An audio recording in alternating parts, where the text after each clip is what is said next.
Hello' বন্ধুসকল, আজি মই আহিছোঁ আপোনালোকৰ মাজলৈ এজন এনেকুৱা বৃদ্ধ ব্যক্তি যিজনে নেকি আজিলৈ স্কুললৈ গৈ পোৱা নাই, ক খ নাজানে। তেওঁ এনেকুৱা কবিতা লিখে, আমাৰ গাঁৱৰ হয়।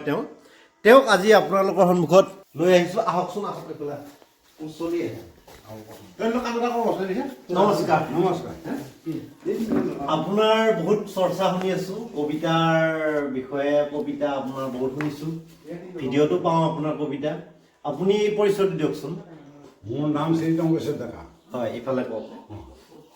বাৰু মই এতিয়া চৰকাৰ আৰু ৰাইজৰ মাজত কিহত মিলন হৈ আছে তাৰে বিষয়টো অলপ বহলাই কওঁ। এতিয়া আপোনালোকক শুনকচোন বাৰু। চৰকাৰ আৰু ৰাইজৰ মধু মিলনত স্বৰাস্যপৰূপ মোদী চৰকাৰৰ। মোদীয়ে ক'লে কাণে কাণে ৰাইজৰ গানে গানে, চৰকাৰৰ ধন যিমান আছে ৰাইজৰ কাৰণে। মোদীয়ে ৰাইজক আছে বাট চাই, মোদীয়ে ৰাইজক আছে বাট চাই। ৰাষ্ট্ৰৰ পদুম ফুল ফুলত মোদীয়ে আনিলে নুমাই। এই পদুমৰ পাহি হিমন্ত বিশ্বই জিলাই জিলাই দিছিল বিলাই। মুখ্যমন্ত্ৰীয়ে কৈছিল আকৌ এবাৰ, এবাৰ নহয় দুইবাৰ নহয়, বিজেপি আনিব লাগিব বাৰে বাৰ।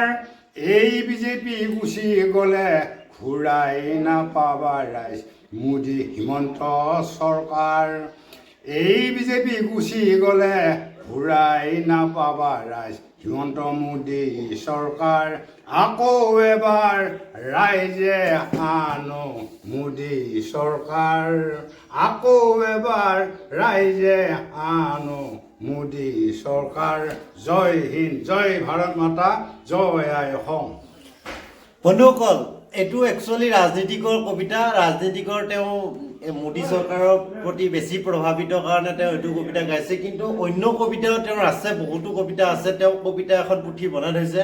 তেওঁ লিখিব নাজানে, কিন্তু তেওঁ এজন বেলেগ মানুহৰ হতুৱাই লিখে। তেওঁ বেলেগৰ পৰাই লিখে। মই বেলেগৰ পৰা লিখি আনো, তাৰপিছত মই বস্তুটো উলিয়াইহে দিওঁ। হয় হয়। তো আপুনি চাওক কেনেকুৱা লাগিছে কবিতাটো, কওক। ভাল লাগিলে আপুনি শ্বেয়াৰ কৰিব। আৰু এওঁৰ কবিতা যাতে আমাৰ মুখ্যমন্ত্ৰী ডাঙৰীয়াও পায়। অসমীয়াত কবিতা গাই এওঁ, হিন্দীত বাৰু নালাগে, আমাৰ অসমীয়াত পালেই হ'ব। আৰু এনেকুৱা ধৰণৰ মানুহ আজিকালি সমাজত বহুত জৰুৰী। আজিকালি এওঁ এতিয়া আমাৰ গাঁৱৰ অন্যতম এজন ব্যক্তি।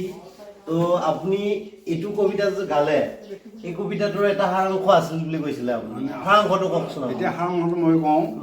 এটা সূৰ্যকান্তি ফুলৰ কিছুমান পুংকেশৰ গভকাষৰ আছে, তাৰ গুৰিত এটা জুলীয়া পদাৰ্থ আছে, সেইটোৱে মৌ বা মধু।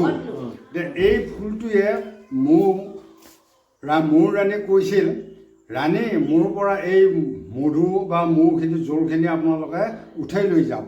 তেতিয়া মৌ ৰাণীয়ে কৈছিল, মোৰ চাকৰ পৰা মৌ মাখিবোৰ কালি পুৱা পঠাই এই মৌ চোৰটো উঠাই লৈ আহিম। তেতিয়া ফুলে মৌ ৰাণীয়ে কৈছিল, মই বাট চাই থাকিলোঁ। এতিয়া চৰকাৰে এই ৰাইজক বাট চাই থাকিল।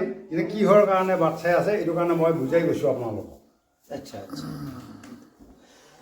তো বন্ধুসকল, এওঁৰ কবিতাটো পাৰিলে আপুনি শ্বেয়াৰ কৰিব। একচুৱেলি শ্বেয়াৰ কৰিবই লাগে, কাৰণ এজন ইমান বৃদ্ধ ব্যক্তি, 80 বছৰীয়া ব্যক্তি এজনে এনেকুৱা ধৰণৰ কবিতা আপোনাৰ আগত আবৃত্তি কৰি শুনাইছে। তো প্লিজ শ্বেয়াৰ কৰিব। অ'কে, বাই, ধন্যবাদ।